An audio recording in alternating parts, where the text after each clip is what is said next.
Good evening and welcome to Scotland at 7 here on Broadcasting Scotland. My name's Kenny McBride and I'm joined this evening by Effie Summer. Effie, how are you? I'm good, thank you very much. Excellent. And we'd just like to remind you, as always, to follow us on Twitter at BroadcastScot, and you can tweet about the show using the hashtag Scotland at 7. And our first story tonight is again on coronavirus. Two further patients in Scotland have tested positive for coronavirus, bringing the total number of cases in Scotland to 3. Both patients are currently clinically well and are receiving appropriate care. Due to patient confidentiality, we're unable to give many more details. One patient is resident in the northeast and the other is in Ayrshire. One had recently travelled to northern Italy and the other has had contact with a known positive case. But that positive case is not the one already confirmed in Scotland. Doctors have begun the process of gathering details of the places they've visited and the people they've been in contact with. It is important to note this does not involve people the patients may have passed on the street or in shops. The risk in those kind of situations is very low. Close contact involves either face-to-face contact or spending more than 15 minutes within 2 metres of an infected person. Those at risk of infection will be contacted by health protection teams for further advice. Those who are not contacted are not at risk. Health Secretary Jeane Freeman said, "Our first thoughts must be with the patients diagnosed with coronavirus. I wish them a full and speedy recovery. We expect the number of cases to rise and Scotland is well prepared for a significant outbreak of coronavirus. There is currently no treatment or vaccine, so early detection measures will continue to be vital in helping to prevent the spread of the virus. People have a vital role to play in helping us contain any outbreak by following the latest health and travel advice and following basic hygiene precautions, such as washing hands frequently, not touching their face, and covering their nose and mouth with a tissue when coughing or sneezing." And Effie, we've been talking a little bit about this now. Coronavirus, for the vast majority of people, is not going to be life-threatening. No. It's not something to panic about, but we are just all being advised these basic hygiene measures. Wash your hands thoroughly. Try not to cough on people. Try not to sneeze on people. And just generally be aware of the risks. What's your take on how this is all unfolding? Well, viral infections have been here for as long as mankind has dwelt on this planet. This is something that is a recurrent thing. We're never ever going to get rid of viruses completely. But what's brilliant is that obviously we do have a lot of insight into this now, and hopefully we're still at the containment stage. So this is not something that's already spread. And we are hoping that it stays fairly low. Scotland has not been hit yet. As Jeane said, we are expecting more cases, but we've had some good news from Glasgow University last night. Now, the medical research within Glasgow is pretty amazing, and not because obviously I'm linked to the university, but it's we are quite brilliant. So I'm not in the medical department, so you're going to have to bear with me while I read this. This is quite brilliant. Glasgow have collaborated with other groups to help develop suitable algorithms to tackle the issue of these viral infections, and have now established protocols at the CVR based on metagenomic approaches to sequence respiratory viruses without the need of virus culture or a priori knowledge of the sequences of the viruses. So what happens is traditionally viral diseases have been studied from a single pathogen perspective. It is now clear that this new methodology of established a metagenomic pipeline to address the issue could provide further insight onto coronavirus, but it does take time, especially when it comes to doing clinical trials. Yeah. So it's not going to happen overnight. Yeah, but any kind of research, any insights we can gather from this are obviously going to be positive. These kind of things, these new viruses that we've seen, particularly emerging from China over the last few years, SARS, MERS, and now this new coronavirus, this COVID-19 virus. Any insights I think that we can gain on that kind of thing are great. And if Glasgow is a leading place for the research, then that's something I think we can always be proud of. Fabulous. Meanwhile, the SNP has called on the Prime Minister to provide emergency legislation to protect workers' rights and ensure people receiving universal credit do not face sanctions if they're unable to make an appointment due to the coronavirus. At Prime Minister Questions today, Ian Blackford MP asked that while the Governor of the Bank of England suggested a financial bridge may be available to assist markets through any economic volatility, would there also be a financial bridge for ordinary workers and those on social security? He said statutory sick pay must be in line with the living wage and universal credit claimants must not face sanctions. Commenting, SNP Westminster leader Ian Blackford MP said, "All of us must provide clear, calm and practical leadership in the days ahead." In the past few days, Scotland's First Minister, the Scottish Government and the Westminster Government have been working closely to put plans in place to protect all of our people. Of course, people are worried about their health, but there are also millions of workers who are worried about the consequences for their incomes, their job security and their families. What they require from this Prime Minister is specific guarantees. While the Prime Minister confirmed that statutory sick pay will be available from day one, millions of workers are not eligible because they do not meet the earnings threshold, and it's not available for the self-employed or those on 0 hours contracts. The payments must also be in line with the living wage. Small businesses must also be supported. And this is something that honestly had barely occurred to me until I was talking to a friend who's had a colleague sent home with a bit of a sniffle. They're not. It's not likely that it's coronavirus, but they're being sent home and told to stay home for a couple of weeks. And there's a discussion about whether or not they're going to be paid, or whether their salary will be paid, or if they would be moved on to statutory sick pay. But for people who are on universal credit, this could be a real problem if they're not able to go to their appointments. You know, we know how strict the DWP absolutely. has been. What's your take on the government's response here? I'm just disappointed that it wasn't sorted before. I find it quite scandalous that they announced that there was going to be a bridge for the financial markets without actually giving some thought to the fact that there are people who are barely able to bring food to the table and not at least make provision for them before we begin to think about the impact on markets. Luckily, Ian Blackford has been amazing in raising this stuff like that within the British government. We'll see what happens. I think I'm not quite sure whether it has now been announced that the people in universal credit will be covered, or it is being considered. I'm not quite sure what the latest is on that. But let's hope that this is dealt with as a matter of urgency. Yeah. I mean, as we said, the DWP has been so aggressive in applying sanctions. If it's something happens here where somebody's doing their best to doing the right thing of staying at home, trying to quarantine themselves, and then it ends up losing money for potentially months. Of course. Then that would be grotesque in my view. Well, yeah, absolutely.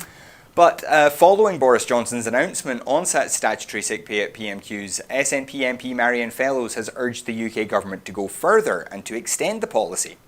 Boris Johnson announced today that workers who are forced to take sick leave will get statutory sick pay from the first day of their absence instead of after 4 days under the current rules as part of the emergency coronavirus measures. However, the SNP's disability spokesperson said that this does not go far enough, and the policy should be extended to be set at an hourly rate and a living wage, available to everyone regardless of earnings, working hours or contract, and available for 52 weeks instead of 28. Marianne Fellows, the MP for Motherwell and Wishaw, said, "I am pleased that statutory sick pay will now begin from the first day of an absence instead of after 4, but the UK government must extend the policy further to ensure that sick pay is set at an hourly rate and available for everyone for 52 weeks instead of 28. Current rules around SSP are not flexible enough to meet real-life needs and fall far short of meeting a dignified standard of living, even with this new change. We must have a sick pay system fit for the 21st century which does not force people to choose between working while ill and hardship. Disability groups have been especially vocal in calling for an overhaul of the sick pay system. Their concerns must be factored into the government's response to their sick pay consultation. If the UK government will not make these crucial changes, then it should devolve the powers to Holyrood so it can, to meet people's needs in Scotland and to ensure their standard of living is not disadvantaged by coronavirus or any other illness that they have contracted through no fault of their own." And again, this is an ongoing thing. The SNP have been talking for a long time about the effect of disabilities, in particular disability benefits. And this, again, is something that I hadn't really thought very much about. It's not something that has affected me personally. But this idea that people who are disabled, people with certain types of disabilities, are likely to need sick pay more. Of course, yes. And so if it's at the level that statutory sick pay is set at is so far below a living wage. Is considered as a dignified wage. I think, just going back to the UN report, which was produced, I think, about a year ago, and it was designed. It was a study that was conducted across a period of probably a few months, and it highlighted all the faults within the system for assessing disability, for assessing poverty. It was a damning report for the British system, and it really needs to be talked about more. The way we think about poverty and the way we think about disability and how it affects life, family life, how it affects children, how it affects the disabled person themselves, is not the way we should be thinking. We really ought to update our thinking and consider, what we consider to be dignified. We don't really take that into consideration when we think about this stuff. It needs to be done urgently. Yeah, and one of the things that's worth remembering is that in many studies, people with disabilities are demonstrably very good workers. Absolutely. They tend to be unusually loyal. They tend to be as productive or more productive than able-bodied people once the right measures are taken to make the work accessible. And we are all, let's not forget that we're all less or more bodily able. None of us is totally bodily able, and none of us is totally disabled. It's just a measure. It's just a scale on what can each of us do, and some of us can do X, and some of us can do Y, and some of us are fortunate enough to be able to do a lot more with our bodies. But we should all, in a sense, look after each other and take into account what we can and cannot do. And as you said, someone with possibly some sort of health concern can be a very, very loyal worker. And we see this, and I've had this in my own experience. And they're not supported enough. I don't think so. Yeah, it's we do hope, of course, the Scottish Government is due to take over more disability benefits over the coming year. But this one is one of those ones where statutory sick pay doesn't quite fit, because it's still an employment-related issue, and we have to have the uniform employment market across the UK. So it's a reserve policy, and that's one where certainly the SNP is going to press. I think it could make a strong case for pressing the overhaul benefit system. Moving more of these things over the next year or Scotland. So. So, someone to watch. Meanwhile, at Holyrood, MSPs have voted to back the Scottish Government's income tax plans 24 hours before its budget is due to go before Parliament. Scottish Government's proposed freezing the two highest tax brackets for 2020 to 21, while the threshold for the basic and intermediate rate of tax will rise by 0.2% and 0.9% respectively. According to the Scottish Parliament Information Centre, the increases in those thresholds will have the effect of bringing the amount paid in the bottom three brackets up by the level of inflation. Analysis by the Scottish Fiscal Commission found the rates will bring in a total of £12 billion in revenue to the public purse next year. MSPs voted to pass the resolution by 58 votes to 50, with 5 abstentions. The passage of the plans has now cleared a path for the Scottish budget to be approved tomorrow. Due to parliamentary rules, the rates resolution must be passed before the final stage of the budget can be voted on. Now, those earning between £12,500, the personal allowance limit, and £14,585 will pay 19%. Between £14,586 and £25,158 will be charged 20%, and the 21% rate will apply to those earning between £25,159 and £43,430. The top rates between £43,430 and £150,000, then the rate above £150,000 will be charged 41% and 46% respectively. Public Finance Minister Ben McPherson told the Chamber earlier, "This is our opportunity together to use the powers of this Parliament to continue a progressive approach to income tax. Our fairer and more progressive tax policy means that 56% of Scottish taxpayers will pay less tax than they would if they lived elsewhere in the UK in 2020-21. So this is something that started 2 years ago now, and is just gradually being extended. It's a very slight improvement for people at the very bottom of the earning threshold, and a very slight increase for those at the top. Just again tilting the whole Balance, system yeah. in a slightly more progressive direction. What do you make of this? I think it's great for what we get in Scotland. I wouldn't even. I think we're incredibly fortunate. The way we're looked after in terms of healthcare, education, university tuition, the care system, children's health, dental health, free eye tests, free bus passes, you name it. There's a whole range of policies to support people when they are the most vulnerable, when they are children, when they're slightly older, prescription charges, which could affect any group. So for anyone wanting to raise this, and obviously there's a lot of discussion about, who pays more and things like that. The amounts are, and I'm not here to say what amount is negligible, but the amounts concerned are negligible within the top bracket. But that is not something that would concern anyone earning above £45,000, given the actual amounts concerned for what you get in Scotland. Yeah. Now, the abstentions came from the Green Party. Obviously, they had made an agreement with the Scottish Government to get this budget passed. Yep. But I think their abstentions were related to their hope that the Scottish Government would move in an even more progressive direction.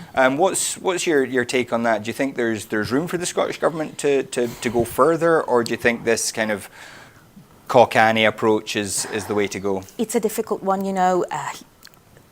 in politics, you have to be pragmatic. Yes, we can look to the Scandinavian models where you have slightly more active fiscal policies. Some would call them slightly more aggressive fiscal policies, but then you get a much more robust welfare state. Or you can go the other way, looking towards the more neoliberal economies of America and other places. I would absolutely not advocate that. We have seen the disasters that causes, the poverty and the horror. The speed at which I think there is an intention and a desire within the SNP to adopt more progressive policy. The problem here, or the issue, if you like, is possibly how do you do it in order not to create issues with people who may be concerned about this, and how do you also educate people to realize that if you want the free healthcare, if you want the very high quality education, someone has to pay for it. And if you're going to link it to corporate interests, then really, you're defeating the object. It's not how you want. It's not how you want to do it. So, I think pragmatism is probably you just have to be realistic about how you do it. I suspect the desire is present to go a bit more progressive. Of course, the Scottish Government is in a different situation to the Westminster Government, for example. The Westminster Government can set tax on all sorts of different areas, first of all. But that's a universal power. Yeah. And also doesn't have to worry about if there's an unexpected shortfall. Whereas in Scotland, if there is an unexpected shortfall, then there is money that just isn't able to be spent. No. Whereas the Westminster Government can always borrow. Absolutely. To so make there is up no the borrowing difference. facility within the Scottish budget. So again, going back to how you work out the figures, and we have different theories about how that is done. It is linked to the Westminster fiscal policy and the more general economic policy. Yeah, I mean the whole settlement is a complicated issue. It's we could be here all week talking about this. We certainly could. Yeah. We are going to move on though. And also at Holyrood today, the UK government risks breaching the basic premise of the Union in EU-UK negotiations if it fails to respect the Scottish legal system, Constitution Secretary Michael Russell has warned. In a statement updating the Scottish Parliament on the Brexit negotiations, Mr Russell said the Scottish Government and Parliament must be involved in deciding the UK negotiating stance on devolved matters such as fisheries, the environment and justice, as well as the many other issues that will affect Scotland. He added that the UK Government was intent on a hard Brexit which will result in the people of Scotland being worse off financially, cut off practically and turned off politically from the European mainstream. Mr. Russell said, "Devolved issues such as agriculture, environment and fisheries will be at the heart of these negotiations. As the legally and politically responsible body, this Parliament and this government must be involved in deciding on what stance to take. The UK government must respect and take full account of the Scottish legal system, our separate courts, prosecution system and police. To fail to do so would be a breach not just of convention, nor even of the devolution settlement, but of the basic premise on which the Union is founded, for that includes protection of our legal system. No one speaks for us and no one speaks about us without us. We are now entering an even more difficult phase of the Brexit process which, if handled the way the UK government proposes, will have severe negative impacts for the vast majority of people in Scotland. I continue to urge the UK government to move back from its current aggressive rhetoric and ideological obsession with a very damaging hard Brexit. But I also urge this chamber to speak up for Scotland and put differences aside to do so." Now, there's a number of issues that come up here. As Mike Russell says, the difference in the legal systems, the difference in which matters are reserved and which are devolved, have been at the heart of the conflict between the Scottish Government and Westminster since the Brexit vote happened. And Scotland has continually not been properly consulted. But that was the whole point of Brexit. And it was part of the legal case that Joanna Cherry brought at the Court of Session to ensure that Parliament could be consulted and that these things were handled in a slightly different way. What's your feeling on where Westminster is just now? Do you get the feeling that there's any chance of Mike Russell's words being heard in Westminster and taken seriously? You know what? 1 hour in politics is a very, very long hour. A lot can happen. I'm not. Mike Russell is an amazing politician. He's a brilliant mind, and I think obviously when he does make these statements, they will not the innuendo and the meaning will not be lost on people. It's I think that they will try for as long as they can to string along this whole idea of a centralized, almost to, if you like, to get rid of the devolution settlement. I think that you can see that ideologically and politically this has been the main building block of the whole Brexit situation. The European Constitution and the European the EU legislation supports localized government. Now it has done this, and that's been demonstrated with the TIPP cases and all that stuff, where small nations get a say and they can get a veto within the European Parliament. Now the whole Brexit process, what it has demonstrated is that within Westminster, be it an Irish voice or the Scottish or the Welsh, this needs to be erased for that Brexit to happen. I've read this many times within different analyses that are made of the whole Brexit, of the whole ideology behind Brexit, and people have argued, and I do agree, that you either have Brexit or you have devolution. You can't have both, and we can see that in the rhetoric, but also in the practical steps that Westminster have taken. It is very much towards erasing the agency and the competencies of the parliaments, of the different national parliaments within the United Kingdom. It's what they're aiming for. I think he has, this is very important. He should talk about this and he should keep on pressing, but I'm hoping that there is some sort of, obviously, backstage activity as to how this is going to progress and move forward, because you can't depend on their goodwill. There isn't much. Now, this kind of Anglo-British nationalism that is driven Brexit and has, as you say, kind of been a big part of the rhetoric, a big part of how the Brexit process has been managed from Westminster, kind of not listening, not thinking about particularly the effect on Northern Ireland. Absolutely. But Scotland has been one of the more vocal in a lot of ways, and more Wales, active in trying to resolve it, and putting forward proposals. Yeah. And we've seen Wales kind of support for independence there rising as well. What do you think their view of an end game to this is, because part of that British nationalism involves holding on to Scotland, part of Ireland and Wales. Absolutely. And yet the rhetoric that they're using, the attitude that they've taken, is actually driving the three non-English countries away from Westminster. What do you think the end game is? You know, totalitarianism is a very, very strange beast. You unleash it, and then it's hard to contain it.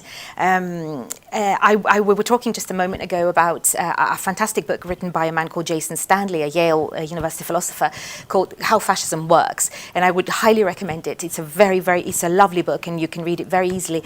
And it's about how you create an ideological and a linguistic background to prepare for your myth, your mythology to impose itself.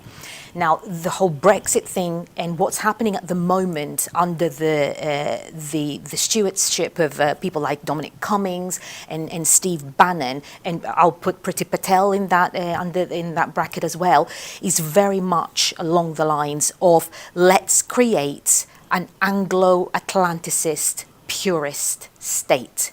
You might argue, is it a bit late for that? Because, you know, we've moved on from that now. Historically, you know, you can't recreate the ideologies of purist England or whatever. It's actually a bit silly when most people in England, you know, the intermarried, you know, people have married people from Europe or, you know, from Africa, wherever. Is that even something that you can work with? Sadly, it's selling very well at the moment within England. And the problem is that obviously within England you have the numbers. You have about, you know, 55 million people. And then you've got the different areas. You've got Ireland, you've got Scotland, and the different nations. They don't seem to be worried about that at the moment, and they feel that they can impose this.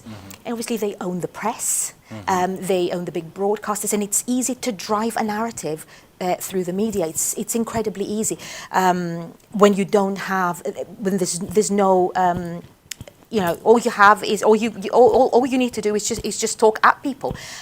You know, nobody gets to say. It is what's been driving Brexit ideologically, and as you say, it's having the opposite effect. I mean, in Ireland, you have a big debate at the moment whether there will be a vote for the reunification of Ireland, and these are important voices, and also demographically, the younger people in Ireland would like to see a vote, and I think it's probably inflected towards maybe, yes, reunification, given obviously, you know, there are a lot of issues there, economics and what have you. In Scotland, as we know, the desire is getting more and more so for that to happen. Why are they doing it? It's working within the, if you like, the people that they're talking to. It's selling really well. Yeah. It's an interesting one. You mentioned Priti Patel, though, and we have some more news on her. Priti Patel has been accused of bullying a third senior civil servant when she was the Secretary of State for International Development. The Guardian reported today that Whitehall sources have said that the Home Secretary, who is already reeling from allegations that she bullied her permanent secretary at the Home Office and an aide in the Department for Work and Pensions, had harassed and belittled staff in her private office in 2017. The allegations have been denied by sources close to Patel, but will increase pressure on Boris Johnson to ask the minister to step aside while she's investigated by the Cabinet Office. Sir Philip Rutnam, who'd resigned dramatically on Saturday as the Home Office Permanent Secretary, is suing the government for constructive dismissal, claiming that Patel bullied and harassed staff in the Home Office. It was claimed last night that she also repeatedly harassed and belittled a staff member in her office at the Department for International Development. According to BBC's Newsnight, the Cabinet Office was aware of these claims, and an alleged witness from DFID said they would be willing to give evidence at Rutnam's employment tribunal. A Tory source told the programme that members of the civil service were attacking Patel because they were trying to scupper government plans for immigration and the police. Dark forces are trying to influence the findings of a Cabinet Office inquiry, the source said.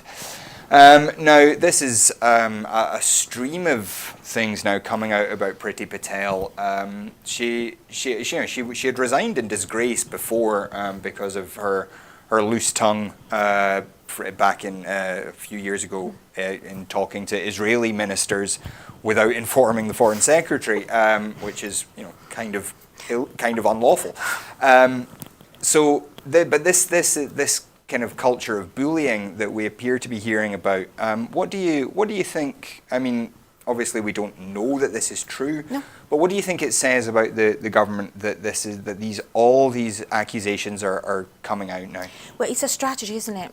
That's how you bring people. That's how you reform. I think there was an article or something written by Dominic Cummings a few years ago where he laid out his own vision of what a good country or something that would at least comply with his own ideas about what a good system might be, and this is very much part of the idea of blind loyalty, of utter and complete adherence to the one voice that's out there and the one diktat that's being issued by central office. Weirdly enough, it reminds me of all manner of totalitarian regimes. I mean, you had stuff like that happening within the Soviet Union. Mm-hmm. You had stuff like that happening under all manner of totalitarian governments and authoritarian regimes. This is not news. I mean, you don't take a disgraced former minister and put them in charge of the Home Office. Mm-hmm. I don't think, I'm not surprised that this is happening. And also the position that she's taken, her own father's membership of UKIP previously is also well known. So this is somebody who wants to see is very unsettled by people contradicting her. I personally have my own doubts as to whether she has the credentials to be in charge of the Home Office. You need someone highly competent to do this job, and someone who's been disgraced previously is possibly not a good candidate for this. And also her own views about race, about people, non-British born people, of whom is also her parents, which is very strange. Yeah.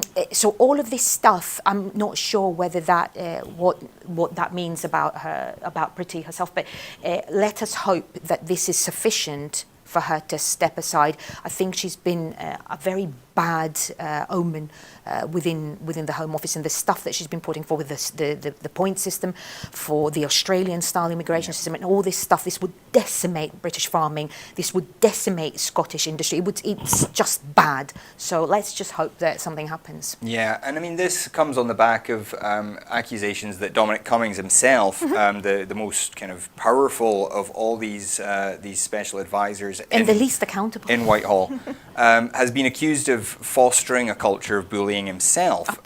He's been accused of there's civil servants have been paid off after he has bullied them himself when he was at the Department of Education working for Michael Gove. Is this something, as you say, it's part of this kind of proto-fascist culture that we're seeing emerge in Whitehall? It can't work otherwise unless you've got an army. You have to have a strategy in place, and part of that is that nobody acts outside of their brief. So you have a very strict, a very specific brief, a very specific area, and you're literally given your ideology on a piece of paper, and you are not to remove yourself from that. You are not to digress from that at all, because otherwise the whole thing is going to just fall like a deck of cards. So this is very much Cummings / Bannon inflected style tactics. You also see it very much within the Trump administration. Yeah, I was just going to say this. Yeah. So within the judiciary in America and other big agencies, people have any sort of disagreement with the main discourse, and they have to be destroyed. Otherwise, that system's not going to work. Yeah, and it's so the professional civil servants are being driven out and then replaced by political advisors. Of course, So you don't have a civil service actually doing anything. They're there just to conduct politics, and they have to do as they're told. Yeah, it's very disturbing. We will obviously keep an eye on this Priti Patel story, but moving on now. The European Commission unveiled a climate law today to make the EU's 2050 net zero emissions targets legally binding. But Swedish activist Greta Thunberg and NGOs have said that more urgent action was needed to beat the climate crisis.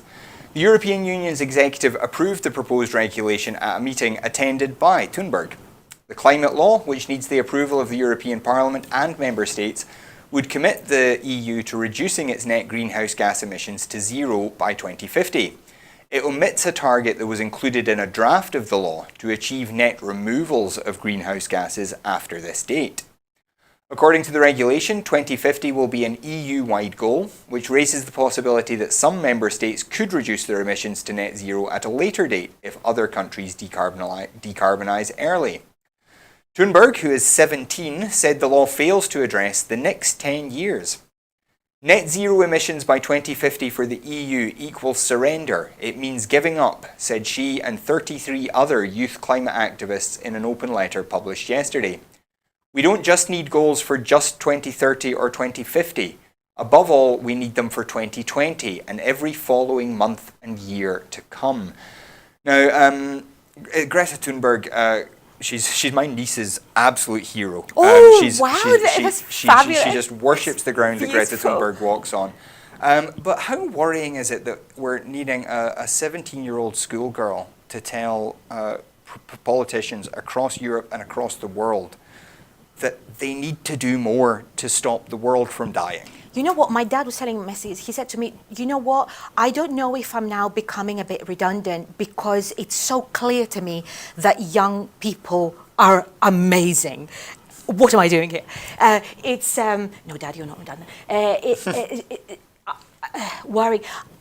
Would you agree with me that it's actually unbelievably lovely and refreshing that she is doing this, and not just Greta? This is not just about the personality, although she's a very lovely child and she's doing what she's doing, and clearly she's very passionate about it. But I think giving the education and the knowledge and the weapons needed to young people is absolutely fabulous, that they feel they have the power to speak out and do what she's doing. Yeah, I mean, I'm actually very torn about it. I mean, on the one hand, I think it's great to see that young people are so involved in a major, and arguably the major political issue of our time. But at the same time, it breaks my heart that they can't just be kids. That they feel they have to do this because the adults are not taking enough responsibility. Do you know what? Think about children in war zones. Sometimes kids are not kids, even at the age of 5 or 6. They have to look after brothers and sisters. They have to go and get bread. We are at the moment, I think we've had a good 50 or 60 years, and now it's time to revisit some of the really, really big issues. And obviously these have been building up through that time while we've been having a great time. Yeah. And it just so happens that she's almost like the figurehead of that movement at the moment. I would totally agree with you. It would be brilliant if she could just be, the young adult that she is and just enjoy her life. Some people just get very passionate about things. She's clearly within that group. She's very engaged. I think her parents also encourage that sort of engagement. Obviously, I'd much rather she didn't have to worry about it. It is something, though, that, we can't simply just let it just push it under the carpet and pretend it's not happening. It's a very, very big issue, and it also informs our everyday decisions. So I was having a conversation the other day with my doctoral supervisor, the most amazing Professor Alison Phipps, and we were talking about observing Lent and what you're going to do for Lent. And she said, why don't we just get rid of junk? Why don't we just try to buy less? We are surrounded by so much choice, and we don't actually give enough thought to what, okay, so buy all these chocolates or toys or whatever it may be, or new things for ourselves, or, gadgets or whatever. We don't actually realize, we don't sit down and think for one moment that where is this going to end up? Landfills, what are we doing to ourselves and future generations? So it's not just about the big decisions, it's also about our everyday choices. And this is something that sadly, literally as you pick something up from a supermarket shelf, give it one thought. Just pause for a moment and think, do I really need this? Where is this going to end up? What's happening here? It's not the way that we've grown up. It's not what we've been used to. We've been told that, happiness equals consumption. Yeah. Where is this leading? I don't know. Yeah, it's really scary. That's a really interesting thought. We will move on though, and I promise this story we're not talking about just because you're here, but Greek security forces today were alleged to have used tear gas and water cannons against hundreds of migrants trying to cross the border from Turkey, as Athens and Ankara accused each other of lying about what was happening. More than 10,000 migrants have been trying to breach the border since Turkey said last Thursday that it would no longer abide by a 2016 deal with the EU to halt migration flows to Europe in return for billions of euros in aid. Turkish officials said Greek forces had killed a migrant on the border, a claim denied by Greece. Meanwhile, a witness saw tear gas canisters being thrown from the Turkish side of the border towards Greek police over a high razor wire. The Greek government later released a video it said showed Turkish border guards were firing the canisters. Greece and the EU accused Turkey of deliberately encouraging the migrants to attempt to cross the border as a way of pressuring Brussels into offering more money or supporting Ankara's geopolitical aims in the Syrian conflict. Turkey, which already hosts 3.6 million Syrian refugees and faces another influx from an upsurge in fighting in northwest Syria, says the EU is not providing anything like enough help to deal with the scale of the crisis. Turkish officials said Greek forces had killed a migrant and wounded 5 others at the border earlier today, prompting Greek government spokesman Stelios Petsas to say, "Turkey is disseminating fake news. I dismiss this categorically." Greece similarly denied a Turkish claim yesterday that its forces had killed 3 migrants at the border. And Effie, this is a story that's been building up since last Thursday. Turkey had been given this big wad of aid from the EU on condition that it would try and manage the refugee crisis within its own borders rather than letting people flow into Europe. But this seems to have broken down. Now, obviously, it's hard to tell whether this is Erdogan playing games or whether this is a genuine problem that Turkey is facing where they just can't cope. I mean, 3.6 million is a lot of refugees for a country the size of Turkey to manage. Now, again, what's your take on all of this? Do you trust the Turkish government first of all and what they've been saying? The Turkish government has given us cause to doubt them on a few occasions. Their human rights record and the way they've worked with the way they work under Putin's umbrella and the way they try to manipulate the politics within the Eastern Mediterranean is continuing to give cause to doubt them. It's a very, very difficult thing to comment on because you're talking about defenseless human beings trying to get to safety. And obviously, notwithstanding a lot of the Greek blood that is running through my veins, it's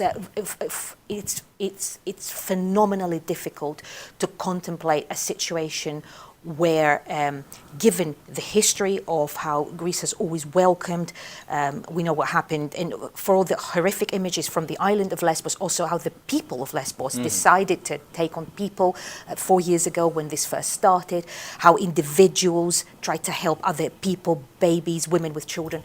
I'd like to think that there is a little bit more to that story than what our Twitter feeds and news a few days ago. However, this is not something that can be taken lightly. First of all, the cause of this is a war in Syria. I am yet to understand why this war is happening, other than a power game between, basically with Russia trying to control that part of the Middle East, and Turkey playing a big part within that as well. This war has gone on for long enough, and it has created so much tragedy. Yes, 3.6 million people, that's almost like a small country, and Turkey's having to deal with this. They've been given a lot of money. Now, the idea of containing flows, that I'm not, you can't fight me in agreement with that on any level. Why these people are seeking refuge. 99% of these people are seeking refuge because they're scared of bombs. Yeah. They feel that there is an immediate risk that their children are going to be killed. Yeah. So where they take their kids and they're seeking to disappear and literally just follow their noses and end up wherever. And for a lot of them, Turkey is not a safe place to be No, either. Turkey is not a safe place, I think, pretty much full stop. Yeah. So this is not probably their destination. But the Syrians that I've worked with and the Syrians that I've met through the last few years with my work with the UNESCO chair are not people who are seeking to leave Syria simply to, because they're going to get rescued by something or they're going to find an adventure in Europe. They really do not wish to be in Europe, if you like, or in Western Europe, in Eastern Europe. They want to be in Syria. They're just scared, incredibly frightened. Imagine a situation, you and I have not lived through a war. Now, these people are being subjected to that. So the roots of that problem need to be tackled. And also, the way Turkey is acting, of course, this has just happened. The issue with the way they're leveraged, that they're trying to gain of, Brussels and the games that they're playing between the United States and Moscow. There's something there to be thought of and studied, but it's very, very serious, and it needs to be dealt with. Sending out boats and trying to shoot people or trying to contain people, that's not. And I would urge anyone within the Greek authorities or even the European initiatives, it needs to be dealt with, and it needs to be measures other than force. Yeah, and one interesting point I thought was that the Bulgarian Prime Minister spoke about this, but we're not seeing the same flow of people from Turkey through a similar land border into Bulgaria. They all appear to be directed into Greece, and this long historic tension between Greece and Turkey. And again, there could be a slight release of that tension, of that issue, if you were also to allow people into Bulgaria, because I'm not 100% sure, but I don't think that Bulgaria has had an awful lot to deal with in terms of the info. So this is an area which could potentially be explored, but it's not happening. Yeah. It's all about the Greek-Turkish tension. They're playing politics with people's lives. Yeah. And just, you mentioned how the Syrian war had started. I have heard a number of people, and I can't say for certain exactly because I don't know enough about the detail, but it's almost 10 years now since the Syrian civil war began, and it was triggered by a drought. It was, and people have said that the Syrian civil war is the first war that's erupted because of climate change. Oh, absolutely. The trigger was drought, famine, and people tried to rise up, and then all these other tensions started to bubble up. Yeah. Russia, America, Turkey, all have their own interests in the area. And you have a lot of that happening within Africa as well. Yeah. A lot of this climate situation is, again, emerging within the African continent, and that big population movements and displacement, and they don't actually spill outside of Africa very much. It's within Africa. Yeah. But again, going back to what we were saying about climate, this is not something that we can just discard and stop thinking about for 10 years. It's got to be dealt with because it's killing people as we speak. Yeah, and whenever we hear about refugees in this country, we're talking about tiny, tiny numbers. Turkey's a much bigger country than Scotland, but as you said, 3.6 million people is a lot to manage for Turkey.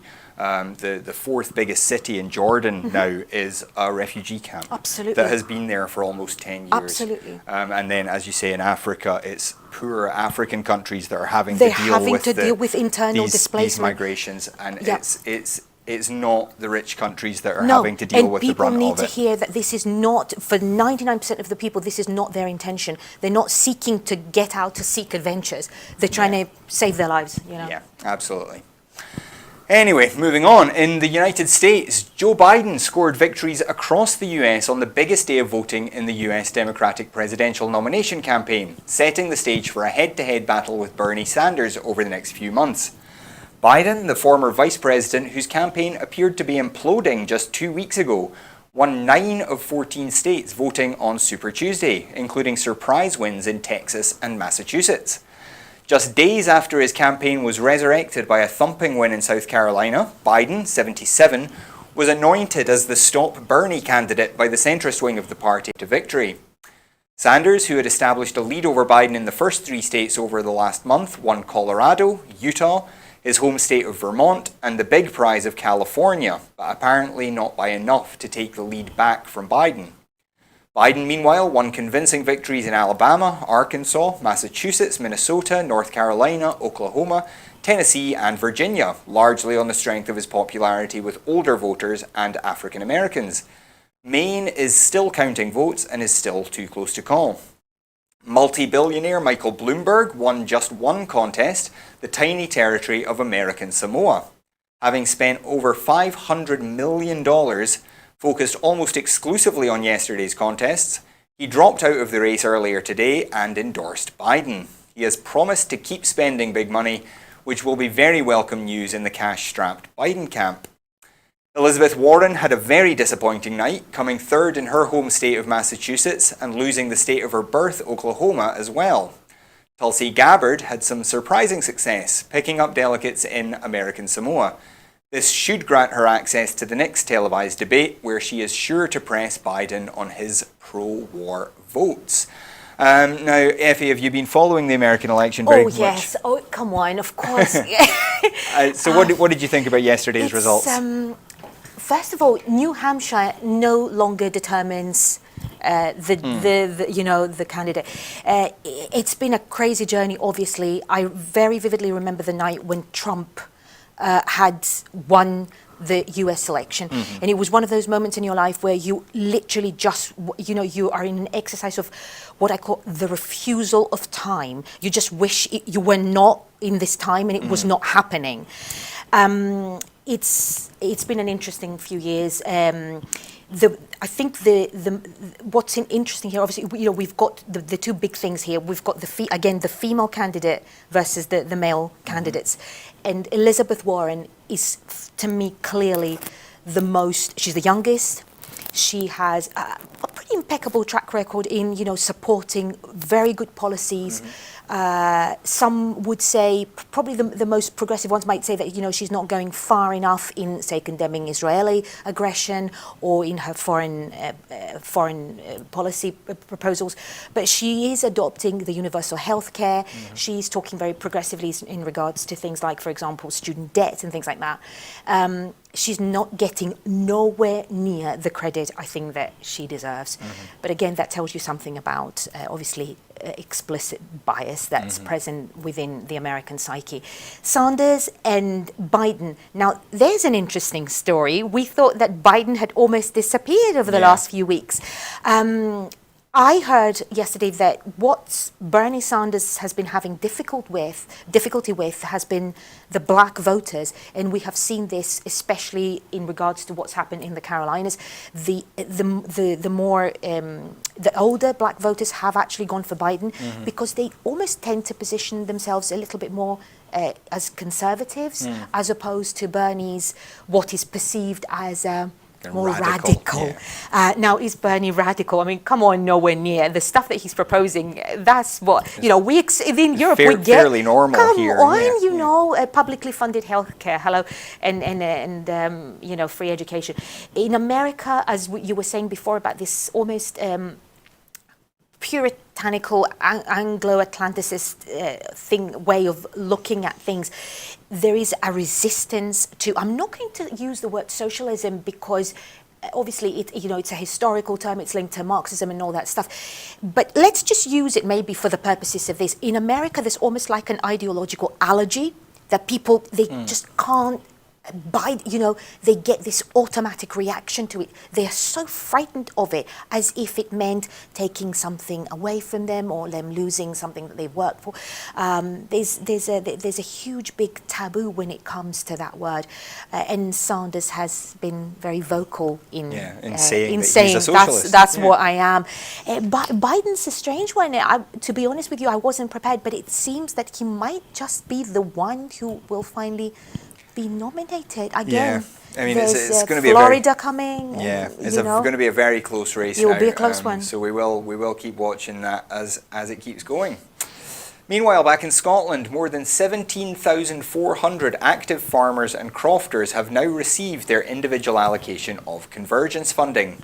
These initial convergence payments are the first tranche of a £160 million package the UK government has agreed to pay to rectify a historic wrong relating to the EU Common Agricultural Policy funding that it failed to pass on to Scotland between 2014 and 2018. Further payments will be made in the coming weeks to ensure every eligible farmer and crofter, including new claimants in 2019, receive a payment by the end of March. A cap of £55,000 will be applied to the basic payment element of individual entitlements. Rural Economy Secretary Fergus Ewing said, "Since successfully persuading the UK government of the need to return this money to Scotland, I've been conscious of the need to adhere to the spirit and original premise of convergence by ensuring it goes to those who it was originally intended to support. Our approach ensures that this vital funding gets to where it needs to be. With Pillar 1 payments already underway, it is the Scottish Government which is providing Scotland's farmers and crofters with the certainty and financial stability they deserve." There's not an awful lot to say about this other than that it's How'd about you forget time. about 160 million? Yeah, this was money that was due to Yeah. Scottish farmers. That was the specific reason it was sent by the EU, and the British government just decided to hold Do on we to know it. of an official reason why it wasn't paid, or was one produced, or? I think their argument was just, well, it's British money, so it's British money. We'll divert right. Okay. Put it where we don't think it belongs. No comment. Yeah. Anyway, our last story tonight. Technology to help plant more trees and reduce the public's carbon footprint are among the projects that were unveiled at the CivTech 4.0 Demo Day. The event, now in its fourth year, is an annual showcase of the CivTech programme, which encourages councils and government agencies to use technology to solve problems. More than 600 delegates will gather in Edinburgh to see demonstrations of technology sponsored by the public sector and designed by startups and small and medium-sized enterprises. Public Finance Minister Ben McPherson said, "CivTech is a new way of approaching procurement by pairing public service teams with Scotland's digital entrepreneurial talent. The programme provides ways of exploring responses to the most difficult issues we face as a nation, including how we respond to the climate crisis and improve well-being for all our citizens. CivTech Demo Day is a culmination of months of hard work from our innovative public service challenge sponsors and the companies and entrepreneurs who responded. It's also a platform for companies to showcase their work and encourage other public organisations to consider how they can use technology to solve problems.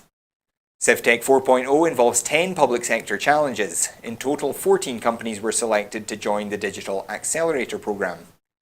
The challenges include Forestry and Land Scotland Challenge to use technology to maximise the supply of tree seeds, Glasgow City Council Challenge to harness data to help people reduce their carbon footprint, City of Edinburgh Council Challenge to use technology to manage the condition of communal areas in tenements. So, what do you make of this kind of programme from the Scottish Government? I think it's absolutely brilliant.